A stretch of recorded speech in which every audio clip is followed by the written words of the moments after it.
Halo teman-teman, kembali lagi bersama saya Niko di Gubuk IT.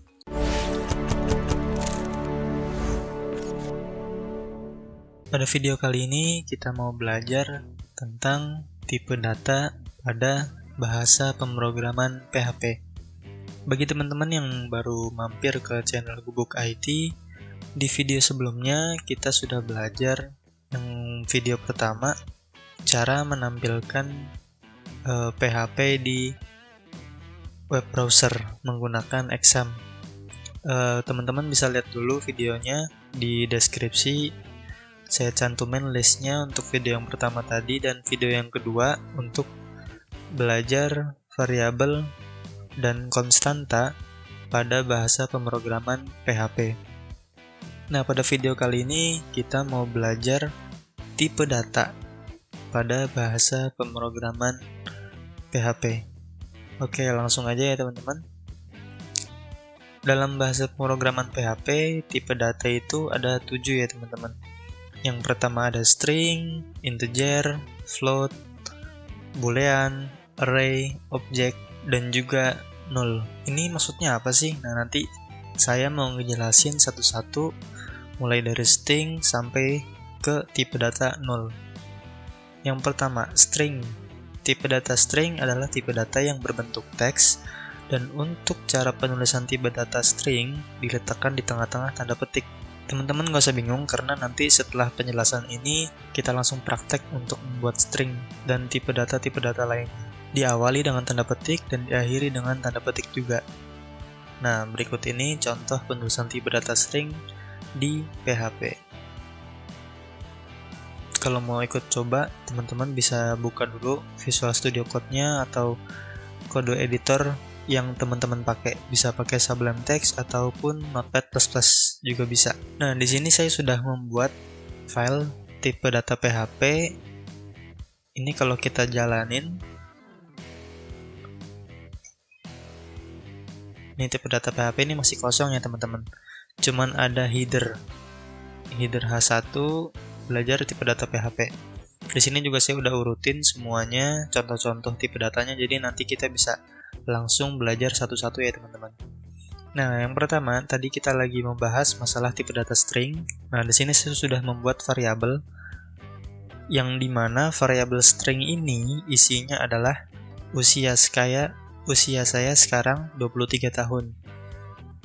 Seperti tadi yang disampaikan, tipe data string untuk penulisannya diletakkan di tengah-tengah tanda petik. Jadi harus dimulai dengan tanda petik dan juga diakhiri dengan tanda petik. Ini ya teman-teman, ini tanda petik, ini tanda petik. Jadi kalau misalkan teman-teman hapus salah satu, maka akan terjadi error. Nggak bakalan mau. Ini kalau kita refresh pun pasti ada error. Nah, unexpected saya, karena dia nggak bisa ngenalin ini apa gitu. Tapi kalau dikasih petik lagi, nah dia bakalan tahu bahwa ini punya ini tipe data string dan ini nggak error lagi. Nah, kalau kita echo, kita mau coba tampilkan,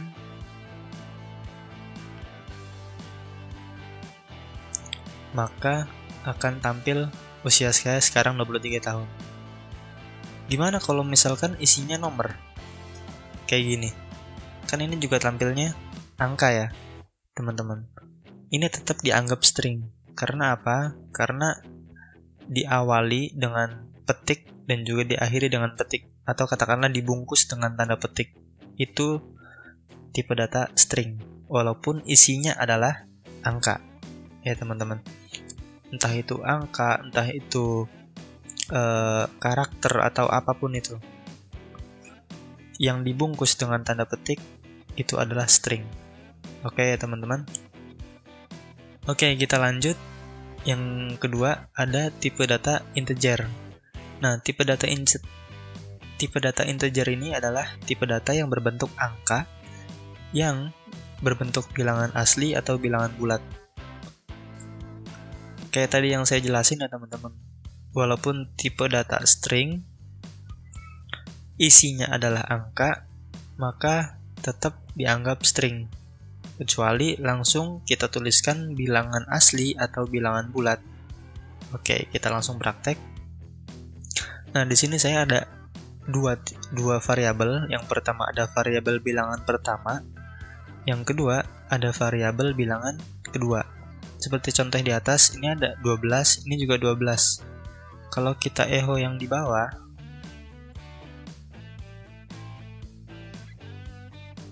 echo bilangan pertama, maka hasilnya juga muncul 12, nggak ada petiknya, sama kayak yang pertama tadi. Bedanya apa? Bedanya dengan cara penulisannya ya teman-teman. Kalau cara penulisannya beda, dari PHP-nya juga mengenalinya beda, walaupun hasilnya sama 12. Ini juga kalau kita echo bilangan kedua,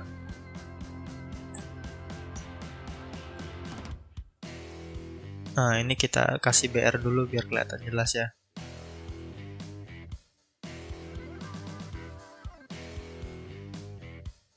Oh, ada error.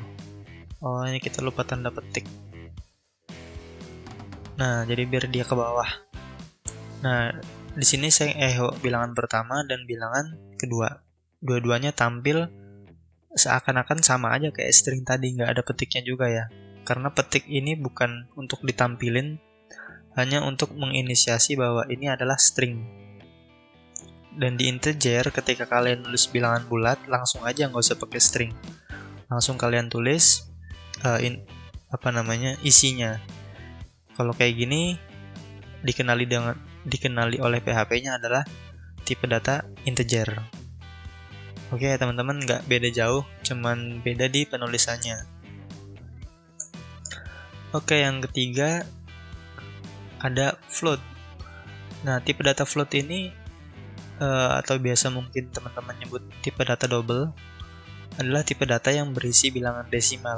Cara penulisannya hampir sama dengan tipe data integer karena tidak memerlukan tanda petik di awal dan di akhir isi variabel float. Nah, oke, langsung aja ya teman-teman. Sama kayak integer, bedanya kalau di float ini bisa untuk menampung bilangan desimal. Sebenarnya nggak ada perbedaan ya, perbedaannya cuma di penulisannya aja ya teman-teman. Kayak kalau misalkan kalian bilangan bulat ya berarti dianggap oleh PHP-nya adalah integer. Kalau kalian nulisnya begini, ada titiknya, itu dianggap desimal atau menggunakan tipe data float. Dan ini kalau kita echo,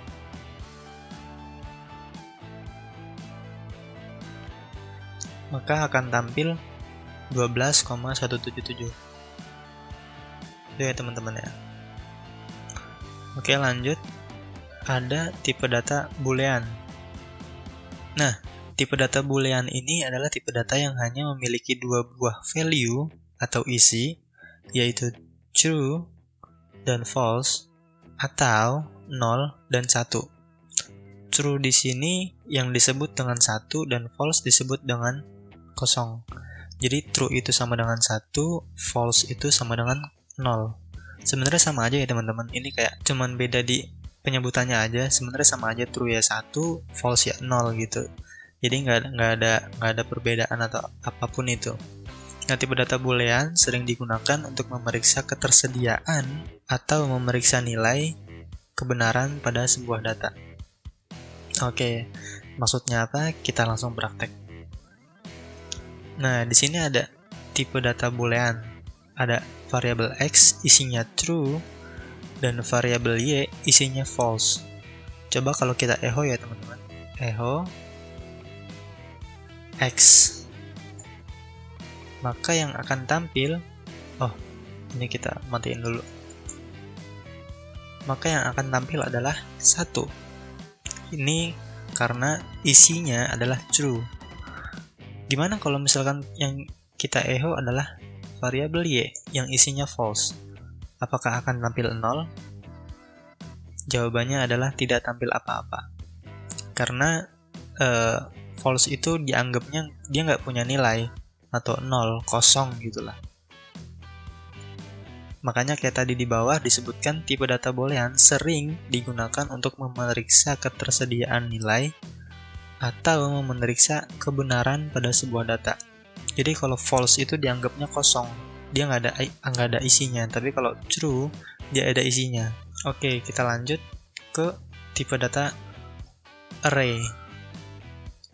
Array adalah sebuah tipe data yang menyimpan banyak isi di dalam sebuah variabel. Array seperti sebuah motor yang di dalamnya bisa saja berisi tipe-tipe motor nih. Ada Supra, Ninja, dan Astrea.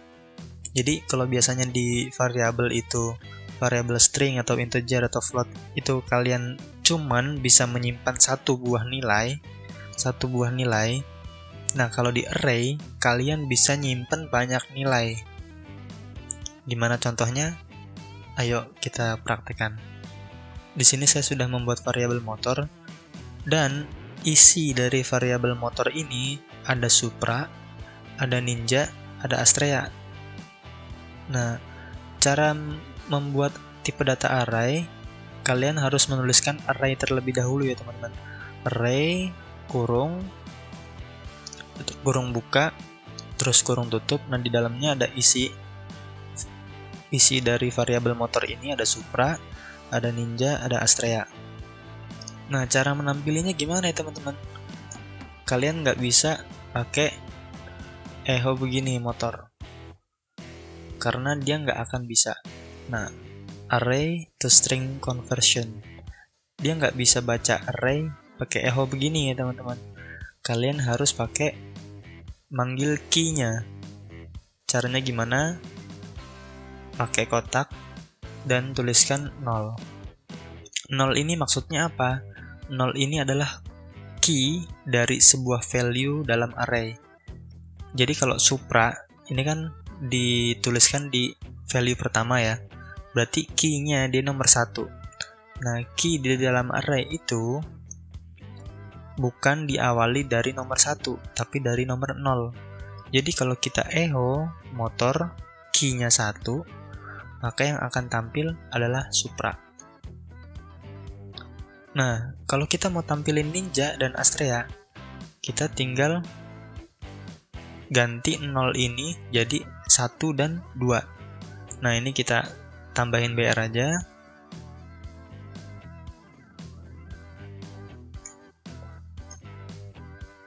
Nah, ini kita ganti 1 dan 2. Karena ini key-nya 0, dan Ninja key-nya 1, dan Astrea adalah key-nya 2. Dan ini kalau kita refresh, nah muncul ya teman-teman, Supra key-nya 0, Ninja key-nya 1, dan Astrea key-nya 2. Penulisan array juga bisa kalian variasi ya teman-teman. Bisa dengan cara seperti ini. Bikin variabel motor, langsung kotak aja ya, langsung kotak, terus dalamnya langsung petik. Ini kita matiin dulu. Nah, langsung kalian define aja nih 0, isinya apa,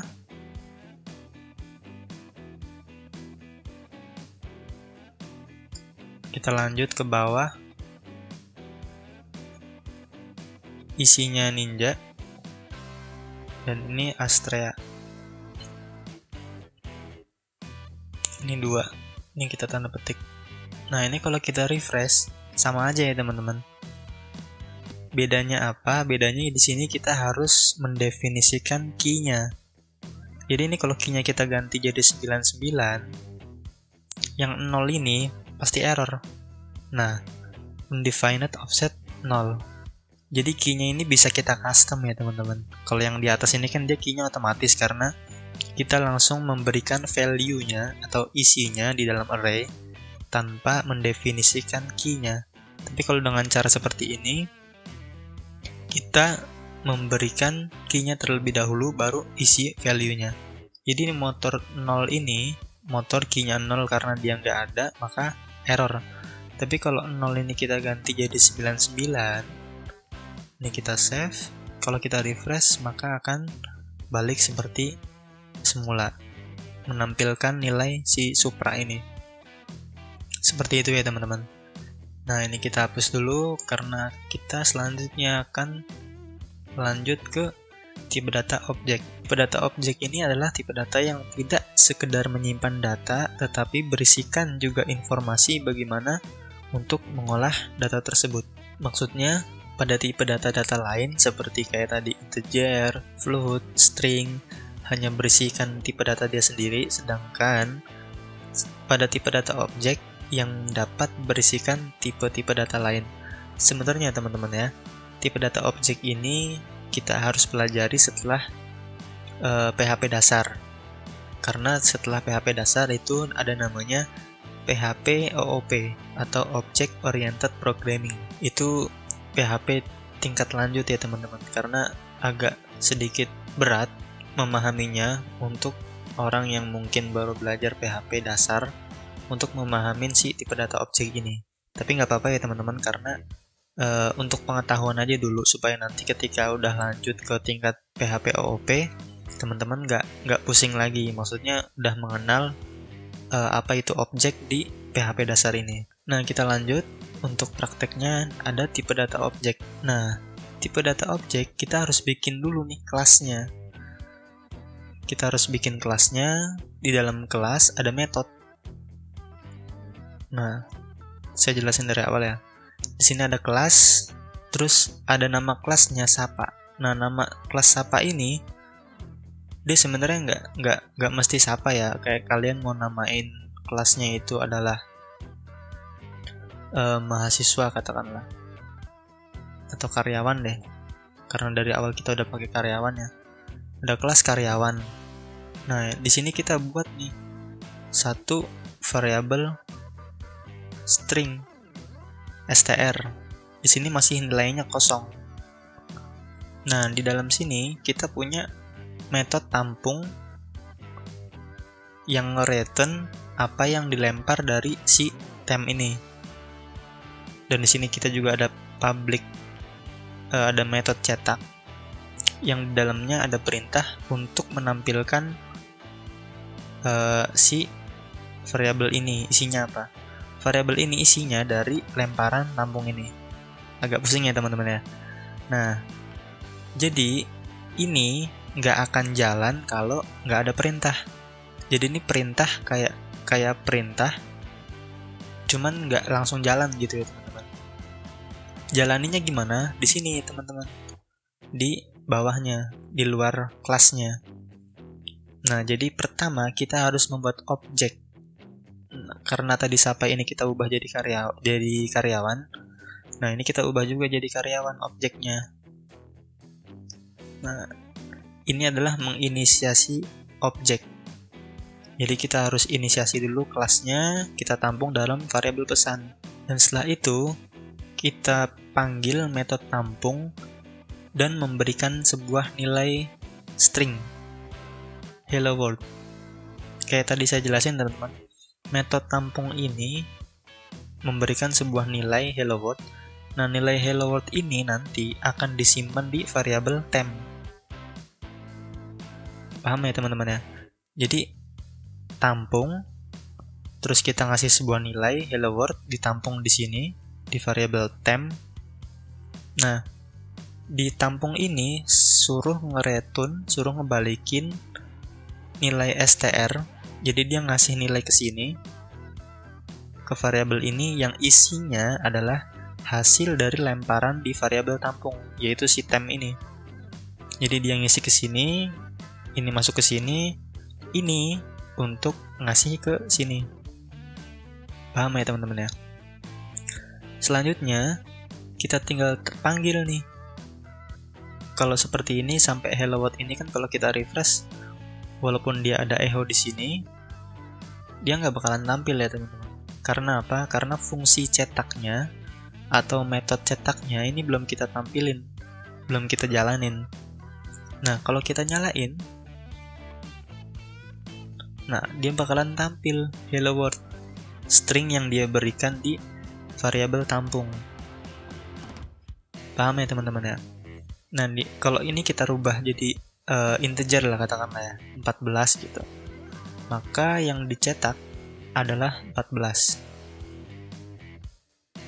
Jadi prosesnya agak lumayan ribet ini ya dipahaminya ya, karena emang gini, sebenarnya yang tadi saya bilang ini adalah PHP OOP tingkat lanjutnya ya teman. Oke, selanjutnya kita ada tipe data null. Nah, tipe data null ini adalah sebuah tipe data spesial yang menunjukkan sebuah variabel belum memiliki nilai atau data.